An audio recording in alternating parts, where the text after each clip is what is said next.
Teror bom bunuh diri terus mengintai Indonesia. Kasus terbaru yang mengingatkan ancaman itu adalah rencana teror yang digagalkan Polri di Bintara Jaya 8, Bekasi, Jawa Barat. Rencana teror itu menyingkapkan sejumlah fakta yang mengejutkan. Antara lain calon pengantin bom bunuh diri yang tidak lagi laki-laki, tetapi perempuan.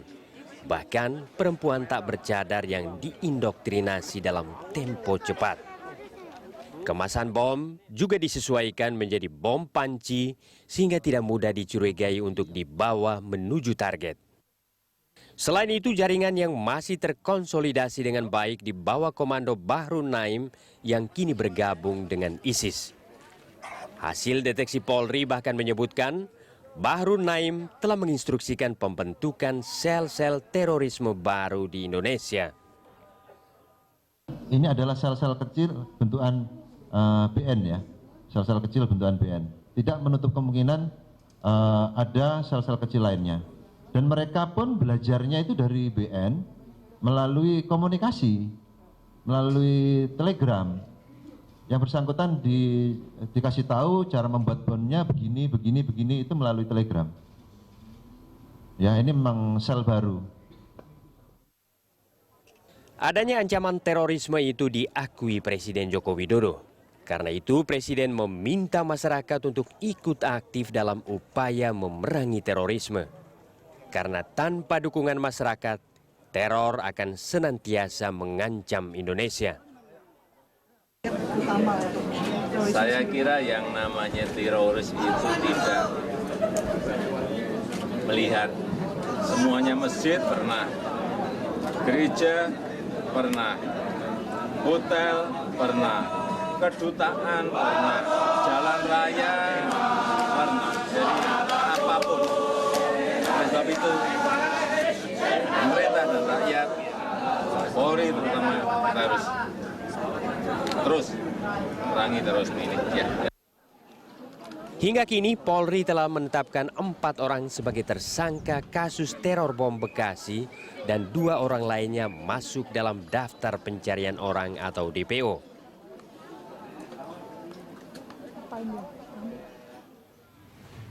Meski sudah banyak yang ditangkap dan mengikuti program deradikalisasi, geliat para pelaku teror di tanah air tak kunjung surut, bahkan terus berkonsolidasi dengan modus baru dan jaringan yang berafiliasi dengan ISIS. Sebesar apa ancaman yang kini ditebar jaringan teroris itu? Kita langsung membahasnya bersama Kepala BNPT periode 2010-2014, Ansat Mbai. Saya langsung ke Pak Ansat. Pak, ini kalau kita bicara apa yang terjadi kemarin, ini boleh nggak saya berkata untungnya ini belum terjadi gitu. Akhirnya ditangkap beberapa orang termasuk juga rencana bomnya. Cuman kalau kita melihat periodenya, tahun yang lalu itu juga seringkali terjadi di bulan-bulan Desember. Ini memang ada satu periode yang sudah direncanakan secara matang atau bagaimana sebetulnya Pak? Iya, memang betul. Jadi penangkapan jaringan teroris ini atau penggagalan aksi teror bom ini, itu jangan kita hanya lihat dalam perspektif Bekasi dan Jakarta saja. Kita masih ingat tahun lalu, itu persis di akhir-akhir tahun, kan kita digegerkan dulu ada istilahnya konser akhir tahun. Konser akhir tahun, 2015 itu. Dan ini serentak di beberapa negara. Kita mulai dari Istanbul, Ankara, bolak-balik itu, kemudian di Lebanon, kemudian di Sinai, Mesir, kemudian di Paris, kemudian terjadi juga bahkan di Amerika, di California. Nah, kemudian di kita itu awal tahun terjadi. Itu satu rangkaian semua.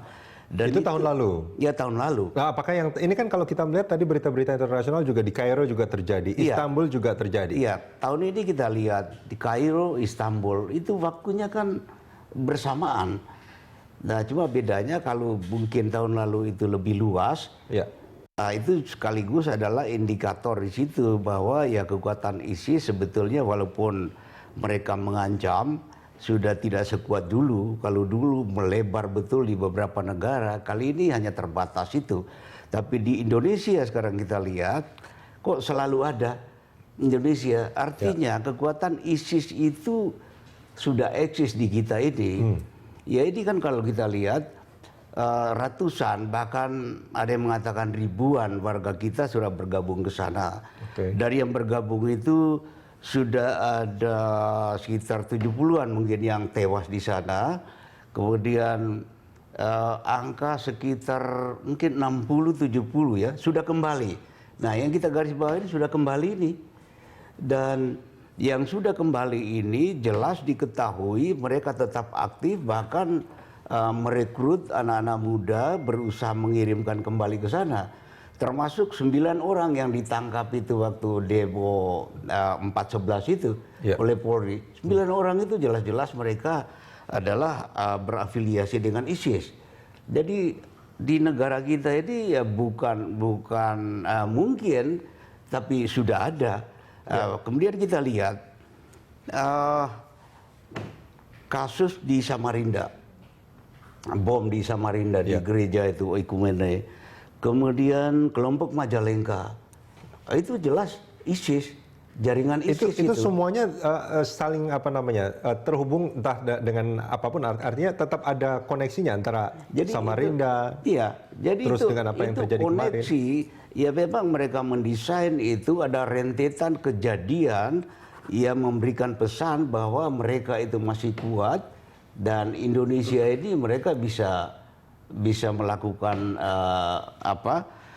pengendalian. Boleh nggak kalau saya katakan sebetulnya kan kemarin itu Pak dari Polri sudah mengatakan bahwa memang Bahru Naim ini menjadi aktor intelektual dalam tanda kutip gitu, yang memerintahkan agar dibentuknya sel-sel baru, sel-sel kecil baru, dan kemungkinan yang di Samarinda, di Majalengka dan yang terjadi kemarin ini juga memang sel-sel baru yang diciptakan oleh Bahru Naim. Kalau kita bicara sel baru itu relatif ya, karena dari kalau kita ikuti perjalanan mereka ini, setiap ada kelompok itu di situ memang ada anggota baru. Tapi anggota baru itu di situ figurnya tetap anggota lama. Ya, mungkin perlu kita ketahui bahwa kalau dulu sebelum ISIS itu muncul, kita di sini kan merajalela itu JI, JAT dan kemudian muncul lagi NII. Setelah itu terungkap semua, setelah peristiwa di Mariot itu, Mariot yang kedua tahun 2010. Dan kemudian disusul dengan tewasnya Nurdin Top, itu praktis lumpuh, JIJAT. Tapi mereka membentuk kekuatan baru dengan melatih pelatihan militer di Aceh itu kan. Itu sudah tersebar banyak kelompok sekali. Tapi mereka masih tetap kiblatnya itu pada key figure mereka. Tokoh idolo Aman Abdurrahman, Abu Bakar Basir. Setelah pun di penjara kan masih terus menyerukan untuk berjihad itu. Dengan deklarasi daripada ISIS itu, maka semua kelompok ini otomatis berkiblat ke sana. Dan memang key figure mereka di sini juga menyerukan untuk mereka bergabung ke ISIS. Bagi yang tidak mampu ke sana, supaya terus menggelorakan jihad di Indonesia ini. Di tempatnya masing-masing. Jadi kelompok itu sebetulnya menurut saya sudah tidak terlalu penting kita bicarakan kelompok mana.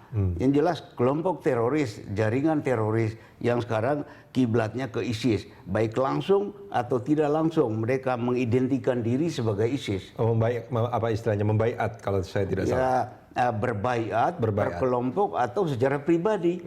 Bisa lewat medsos, secara perorangan berbaiat.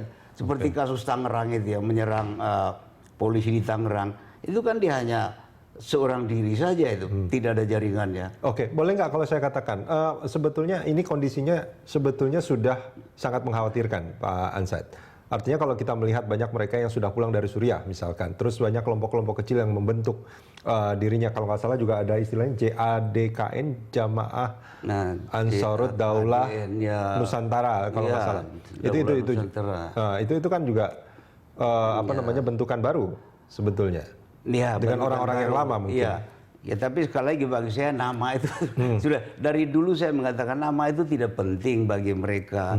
Itu 2-3 orang lihat medsos kemudian ngobrol-ngobrol sambil mungkin ngopi itu ya kita bentuk nama ini. Nah, ini yang ditangkap di di Bekasi, Kalimalang, terus juga ada di Solo. Ini terus masih ada 2 orang lagi yang buron. Ini satu jaringan kecil saja dari banyaknya jaringan-jaringan yang lain, atau ini sudah merupakan jaringan yang paling utama? Ini salah satu, tapi menurut saya ini mungkin agak besar ya, agak besar. Yang tertangkap sekarang kan resminya itu katanya 4 ya. Tapi saya yakin itu akan melebar.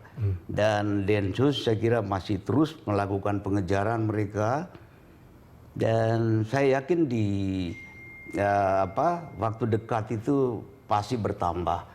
Itu bisa belasan, bisa 20-an itu. Kenapa? Apa yang membuat Pak Ansat yakin dengan itu? Ya dari beberapa indikator itu, ya mereka kan bentuk kelompok itu sebetulnya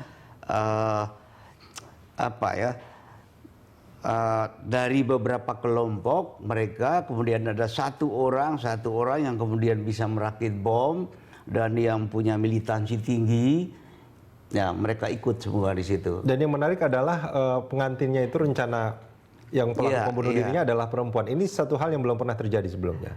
Sebetulnya kalau mempersiapkan pengantin perempuan bukan baru kali ini.